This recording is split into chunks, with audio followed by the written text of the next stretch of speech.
말씀 한번 같이 한 목소리로 함께 읽도록 하겠습니다. 제가 가진 구약 성경 1035면이고요. 혹시 아직 못 찾으신 분들은 앞에 화면을 보고 함께 읽으시면 되겠습니다. 이사야 55장 1절에서 5절의 말씀입니다. 함께 읽습니다. 오라 너희 모든 목마른 자들아 물로 나아오라. 돈 없는 자도 오라. 너희는 와서 사 먹되 돈 없이 값 없이 와서 포도주와 젖을 사라. 너희가 어찌하여 양식이 아닌 것을 위하여 은을 달아주며 배부르게 하지 못할 것을 위하여 수고하느냐. 내게 듣고 들을지어다. 그리하면 너희가 좋은 것을 먹을 것이며 너희 자신들이 기름진 것으로 즐거움을 얻으리라. 너희는 귀를 기울이고 내게로 나와 들으라. 그리하면 너희 영혼이 살리라. 내가 너희를 위하여 영원한 언약을 맺으리니 곧 다윗에게 허락한 확실한 은혜이니라. 보라, 내가 그를 만민에게 증인으로 세웠고 만민의 인도자와 명령자로 삼았나니 보라, 내가 알지 못하는 나라를 내가 부를 것이며 너를 알지 못하는 나라가 내게로 달려올 것은 여호와 내 하나님 곧 이스라엘의 거룩한 이로 말미암음이니라. 이는 그가 너를 영화롭게 하였느니라. 아멘. 저는 오늘 봉독해 올린 말씀을 가지고 알지 못하는 나라를 통해서도 라는 제목으로 여러분과 좀 말씀을 나누려고 합니다. 기도해 주신 덕분에 주영이 면접과 함께 휴가를 잘 다녀왔습니다. 오늘 휴가는 곧 있으면 이제 학교 기숙사에 맞추어서 이제 떠나게 될 주영이에게 맞춘 여행이었는데요. 사실 확실하게 정해진 건 없었습니다. 면접을 보고 또 시험을 쳐야 했기 때문에 뭐 떠나는 건 정해진 건 아니었습니다만 혹시 모를 마지막 여행을 아이와 떠나게 된 건데요. 그러다 보니까 포항에서 면접을 마치고 이제 주영이의 어린 시절 추억이 유일하게 있는 전주를 거쳐오는 일정으로 다녀왔는데요. 주영이 면접 일정에 맞춰 급조된 휴가였던지라 무엇 하나 계획된 것 없이 즉흥적인 발걸음이었는데 하나님께서 정말로 가는 곳마다 예비하신 그런 만남과 또 시간들을 허락해 주셔서 하나님의 예비하심 또 준비하심의 은혜를 새삼 가는 곳마다 깨달을 수 있는 그런 복된 시간이었습니다. 특히나 뜻밖의 도우시는 하나님의 은혜로 연일 하나님의 준비하심, 저희가 준비한 것보다 더 완벽하게 이루시는 하나님의 역사들을 고백하지 않을 수 없었는데요. 면접을 하러 간 그 학교에서 주영이는 시험과 함께 면접을 보고 저희들은 부모 면접을 했습니다. 거긴 부모 면접이 있거든요. 그래서 부모 면접을 하시는 교장 선생님, 교감 선생님과의 짧은 대화를 통해서 이미 이제 저희들의 서류를 다 제출했는데 이 학교는 서류가 좀 다양하게 있더라고요. 하나님에 대한 생각, 또 어떤 믿음의 고백을 가지고 있는지, 삶의 여정들 가운데 어떻게 하나님을 경험해 왔는지에 대한 이야기들을 구체적으로 적어야만 했습니다. 기독교 국제학교다 보니까 그것들을 이미 읽고 오신 이제 교장 선생님, 교감 선생님이 하나님의 주신 마음 가운데 주영이를 향한 기대를 가지고 계신 것을 대화 중에 저희가 느낄 수가 있었습니다. 정말로 그렇게 예정된 부모 면접 시간의 15분을 훨씬 지날 정도로 서로 깊은 대화를 좀 나누면서 아이를 향한 비전을 공유하게 하시면서 이 학교를 통해서 하나님이 이 주영이의 인생 가운데 어떻게 일하실지를 좀 기대하는 그런 시간을 갖게 하셨는데요. 그렇게 휴가 일정을 보내면서 화요일에 묵상했던 본문이 바로 오늘 이 이사야 55장의 본문입니다. 제가 워낙 자주 인용했던 말씀이기에 우리 성도님들께서는 아마 뒤편에 가시면 많이 익숙한 구절이 눈에 들어오실 겁니다. 제게도 더욱 그러했는데요. 그래서 말씀에 더욱 집중했습니다. 익숙한 본문일수록 말씀 묵상이 쉽지가 않거든요. 보고 싶은 구절만 보이고 보았던 구절만 보이기 때문에 다시 은혜를 찾는다는 것이 쉽지 않았습니다. 그래서 더 집중해서 오늘 말씀을 통해서 왜 주님께서 왜 하필 이때 이 말씀을 보게 하셨을까 하는 질문을 던지며 은혜를 찾고 구하는 가운데 오늘 본문을 묵상하게 하셨는데요. 오늘 본문은 여러분 잘 아시는 것처럼 바벨론 포로기라고 하는 민족의 순환 시대를 보내고 있는 이스라엘 백성들에게 주어진 회복과 구원의 약속이 담겨 있는 본문이죠.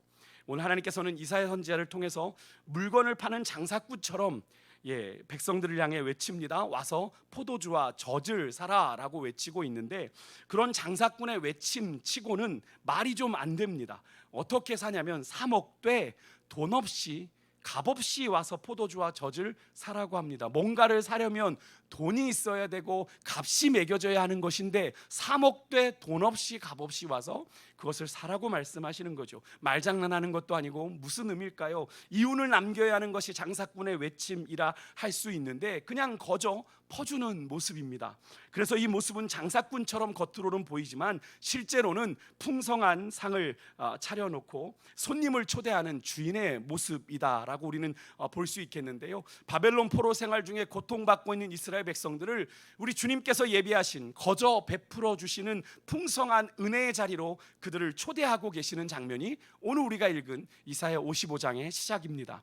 우리가 마태복음 22장에 보면 예수님께서 천국 비유를 들으시면서 천국을 이렇게 소개하시죠. 자기 아들을 위해 혼인잔치를 베푼 어떤 임금처럼 같다라고 말씀을 하시는데 오늘 포로 생활 중에 하나님께서 그 포로 생활 중에 있는 이스라엘 백성들을 위해서 그렇게 풍성한 잔치상을 준비하시고 그의 백성들을 초대하신 것인데요. 그 이야기를 마치면서 예수님이 하신 말씀을 우리가 좀 오늘 이 본문을 읽으면서도 마음에 좀 새겨야 할 듯한데요. 마태복음 22장 마지막 절에 보게 되면 이런 말씀이 있습니다. 청함을 받은 자는 많되 택함을 받은 자는 적으니라 라는 말씀을 하셨어요. 사랑하는 성도 여러분, 우리 주님께서는요 오늘도 여전히 당신의 백성들을 찾고 부르고 계십니다. 당신이 준비하신 거저 주시는 풍성한 은혜의 자리로 여러분과 저를 부르고 초청하고 계심을 여러분 믿으시길 바랍니다.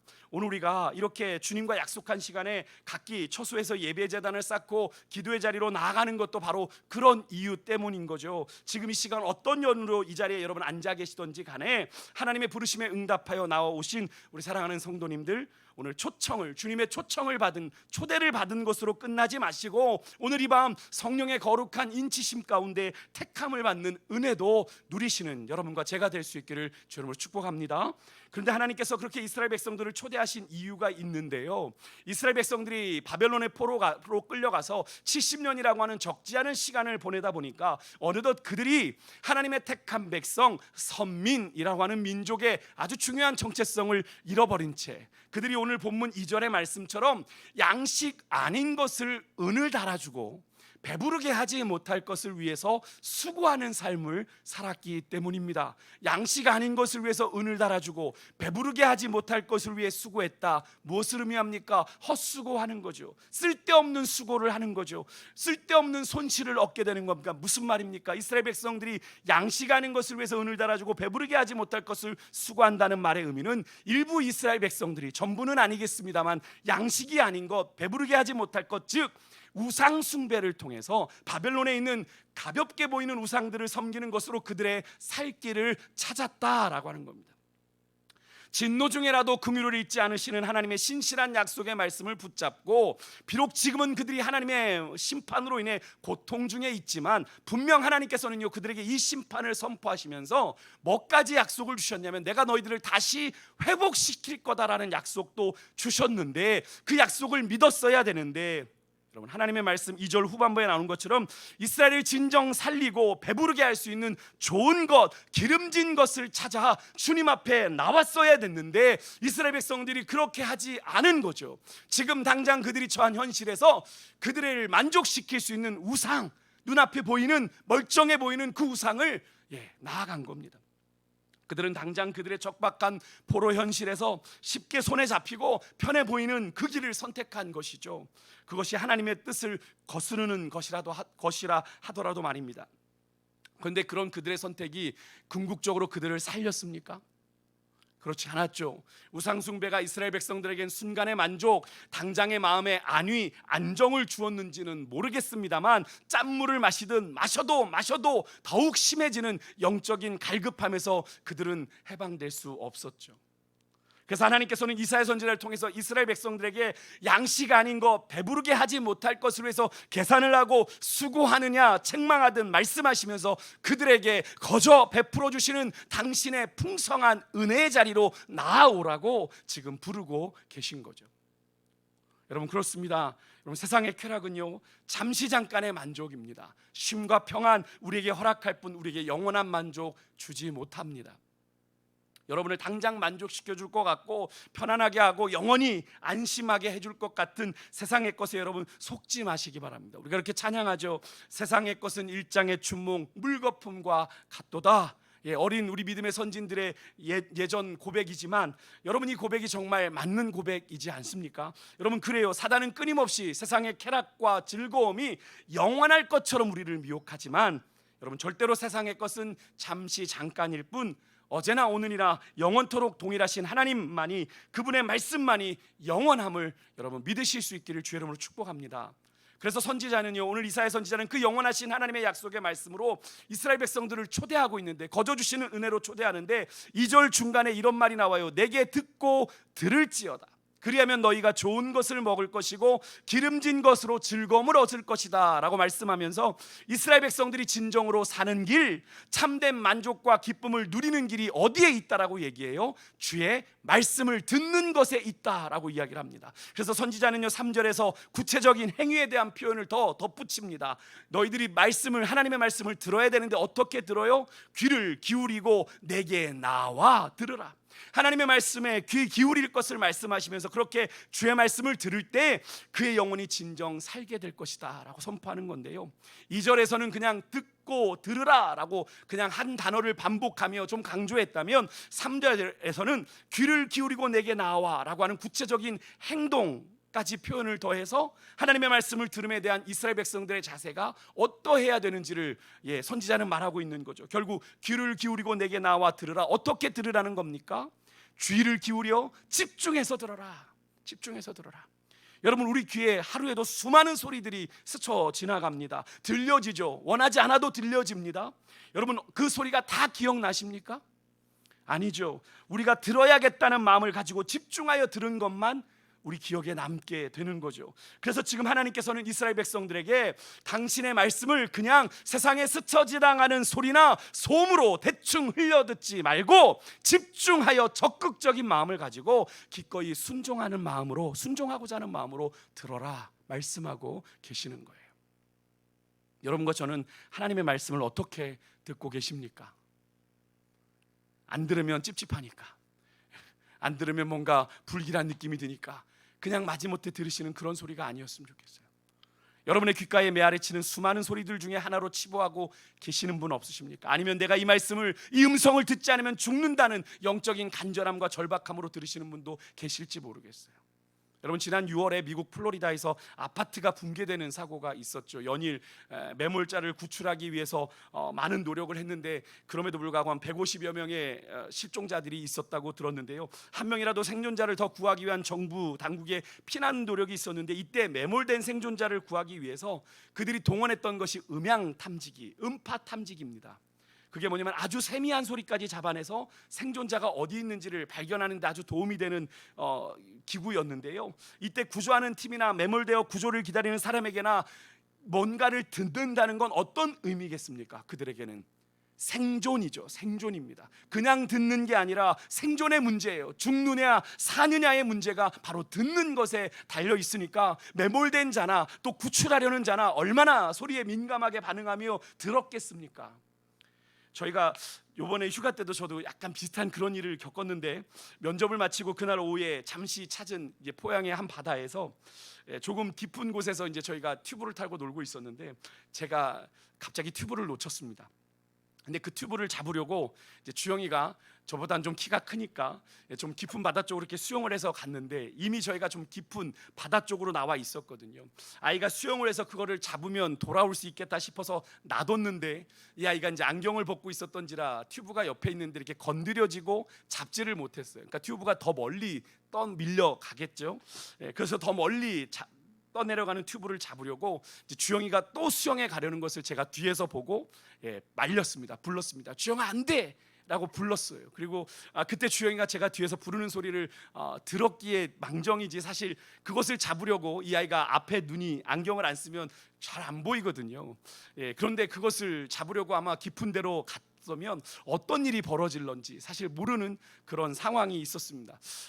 다행히 제 목소리를 듣고 주행이가 멈추고 돌아오는 바람에 저희가 위험한 상황은 피할 수 있었는데, 물론 튜브값 1만 원을 물어줬지만 그것에 비할 수 없는 귀한 아들의 안전과 생명을 지킬 수 있었던 것, 여러분 여기서 하나님께서 이사야 선지자를 통해서 말씀하신 것도 바로 그런 의미입니다. 여러분, 우리의 영적인 생존은 어디에 달려있냐면 우리가 무엇을 듣고 사느냐에 달려있어요. 우리가 무엇을 듣고 사느냐. 세상의 소리를 들으면 당장은 만족스럽고 기분 좋게 사라지는 것 같겠지만 그 영혼의 결국은 뭐가 됩니까? 죽음이 되는 거죠. 우리가 하나님의 음성, 하나님의 말씀을 들으면 당장은 때로는 마음에 불편하고 좀 손해보는 듯 하지만 그 결국은 뭡니까? 영원한 생명, 영생이죠. 여러분, 에덴 동산의 하와를 기억하십시오. 사단의 소리가 사단의 소리에 하와가 귀를 기울였을 때 그냥 들린 것이 아니라 그의 눈도, 그죠? 그의 눈도 미혹이 돼서 선악과를 바라보았을 때 어떠했다고 성경은 기록합니까? 보암직도 하고 먹음직도 하고 지혜롭게 할 만큼 탐스러웠다라고 성경은 이야기하죠. 여러분, 우리가 듣는 것이 이렇게 중요합니다. 듣는 것이 우리의 시선을 바꿀 수 있고요, 우리의 마음을 바꿀 수 있고, 우리의 마음을 송두리째 사단에게 빼앗기게 만들 수 있다라고 하는 거예요. 여러분은 어떤 소리에 귀를 기울이며 살아가고 계십니까? 그러면서 그렇게 주님께 나와 귀를 기울이고 들었던 한 사람을 이 이사야 선지자는 소개하는데 누굽니까? 3절 후반부에 나오는데요, 다윗이죠. 그렇게 하나님의 음성에 귀를 기울이고 들음으로 하나님의 약속하신 확실한 은혜를 누리며 살았던 다윗, 4절에서는 이스라엘 백성들에게 주시는 하나님의 지금 약속의 증인으로 이 다윗을 세우시면서 이스라엘 백성들에게 지금 당신 하나님께서 주시는 이 약속이 얼마나 확실한 은혜요, 확실한 약속인지를 다윗을 통해서 보여주시는데요. 여러분, 하나님이 우리에게 약속하신 은혜는 하나님의 전적인 능력으로 이루시는 확실한 은혜입니다. 비록 다윗이 범죄했을 때도 다윗을 향한 하나님의 은혜를 하나님이 거두지 않으셨던 것처럼 지금 이스라엘이 하나님께 불순종함으로 하나님의 진노 가운데, 하나님의 심판 가운데 있지만 이스라엘을 향한 하나님의 은혜는 여전함을 지금 다윗의 이야기를 통해서 이스라엘 백성들에게 하나님이 말씀하고 계신 거죠. 그렇게 다윗에게 베푸신 하나님의 확실한 은혜가 이제는 이스라엘에게도 임할 거다 라고 말씀을 하시는 거예요. 그러면서 5절에 하나님께서 이렇게 약속해 주시죠. 보라, 다시 한번 이스라엘 백성들이 귀를 열고 주의하여 듣도록 다시 한번 주의를 환기시키면서 이스라엘에게 이렇게 약속하십니다. 내가 알지 못하는 나라를 내가 부를 것이며 너를 알지 못하는 나라가 내게로 달려올 것이다. 저는 이 말씀이 특히 이번 이 본문을 묵상하는 가운데 제 마음에 가장 은혜가 되었던 말씀입니다. 하나님께서 이스라엘 백성에게 베푸시는 구원의 은혜는 이스라엘이 전혀 알지 못하니까 상상할 수도 없는 방법으로 그들에게 하나님이 구원을 베푸실 거다라고 말씀하고 계시는 거죠. 하지만 그 배후에는 결정적으로 누가 있어요? 하나님이 계시죠. 5절 후반부에 그렇게 이스라엘이 알지 못하고 이스라엘을 전혀 알지 못하는 나라가 이스라엘을 향해 달려오게 되는 것, 뭐라고 말합니까? 여호와 내 하나님 곧 이스라엘의 거룩하신 이로 말미암음이니라. 할렐루야. 하나님의 계획하심 가운데 이스라엘이 전혀 알지 못하고 이스라엘을 알지 못하는 나라가 하나님의 역사하심 가운데 이스라엘을 구원하러 오게 된다라고 말씀하고 계시는 거죠. 여러분, 그렇습니다. 하나님 하시는 일이 이래요. 우리가 예상할 수 있는 방식으로도 일하시지만 이렇게 우리가 전혀 알 수 없는, 상상할 수도 없는 방법으로 우리와 전혀 관계없는 자들을 통해서도 일하실 수 있다라고 하는 사실을 여러분 믿으시길 바랍니다. 우리는 우리가 아는 만큼 그저 하나님을 자꾸 이해하려고 하는데 그래서는 안 되는 거죠. 그저 우리가 알지 못해도, 우리가 몰라도, 우리에게 전혀 생소해도 하나님의 방법은 이루어질 수 있습니다. 여러분, 그것을 믿으시길 바라요. 저는 오늘 이 본문을 묵상하면서 내가 알지 못하는 나라, 너를 알지 못하는 나라를 부르시고 이스라엘에게 달려가게 하시겠다는 이 말씀이 어찌나 은혜가 되던지요. 알지 못하는 나라, 어노니모스, 불분명한 겁니다. 불확실한 거예요. 근데 그 불확실한 은혜가 하나님께 가면 확실한 은혜가 됩니다. 여러분, 우리 눈엔 불확실하게 보이고 명확하지 않게 보여도 하나님의 손에 붙들림 받으면 확실한 은혜가 돼요. 여러분 가운데 혹시라도 낯선 환경이나 낯선 조건들 속에서 긴장과 염려 속에 살아가시는 분들 혹시 계세요? 여러분의 계산과 이해로는 도무지 답이 나오지 않는 답답하고 절망스러운 상황 속에 계시는 분들 혹시 계십니까? 여러분이 상상할 수도 예상할 수도 기대할 수도 없는 방법으로 여러분 그 상황 속에서도 하나님의 역사는 일어날 수 있음을 여러분 믿으시길 바랍니다. 하나님께서는요, 이스라엘을 위해 고레스를 준비하셨던 것처럼 이미 여러분을 위한 구원의 역사를 준비하셨고요, 곧 실행하실 것임을 여러분 믿고 믿음으로 당당하게 나아가는 여러분과 제가 될 수 있길 소망합니다. 여러분, 제가 이번에 먼 거리를 운전하면서 수많은 터널을 지났죠.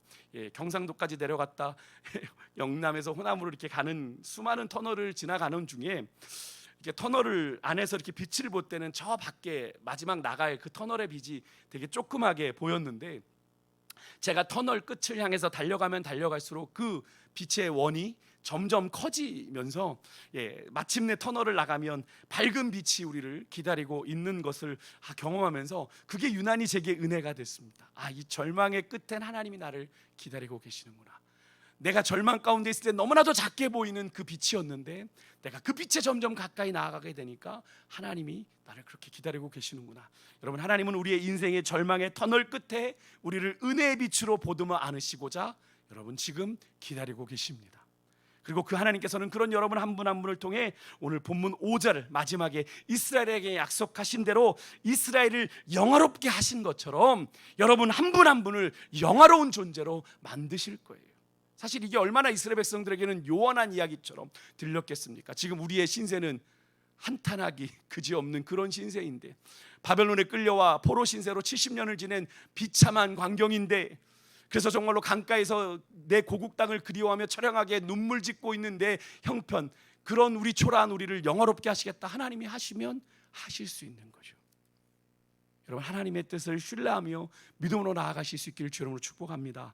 오늘 이 믿음의 소망을 가지고 여러분 우리가 주의 약속을 붙잡고 나아가길 원해요. 하나님의 나라를 이 땅에 세워가는 믿음의 주인공으로 여러분 한 분 한 분을 사용하실 겁니다. 하나님께 나와 들으십시오. 오늘 하나님께서 여러분의 인생 가운데 뭐라고 말씀하시는지 귀를 기울이고 주님 앞에 나와 귀를 기울여 들으십시오. 뭐라고 말씀하시는지 듣고자 하면 주님이 듣게 하십니다. 보게 하세요. 여러분, 주님께서 이미 우리 가운데 가까이 오셔서 읽진 않았지만 6절에 보면 너희는 여호와를 만날 만한 때에 찾으라, 가까이 계실 때에 그를 부르라 말씀하신 거, 이 말씀의 의미가 뭐라고 예전에 한번 말씀드렸습니까? 이미 주님께서 우리 가운데 가까이 와 계시다, 그러니까 불러라 라고 말씀하는 거죠.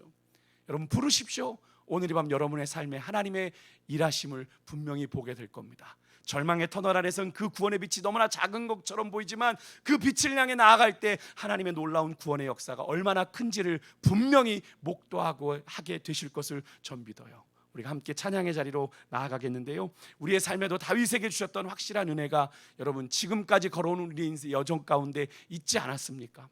하나님은 이미 우리에게 충분한 은혜를 주셨는데 그 확실한 은혜를 거저 베풀어 주셨던 하나님의 약속을 붙잡고 오늘 이 밤 함께 찬양하며 나아가는 여러분과 제가 될 수 있길 소망합니다. 우리 같이 은혜 찬양하겠습니다.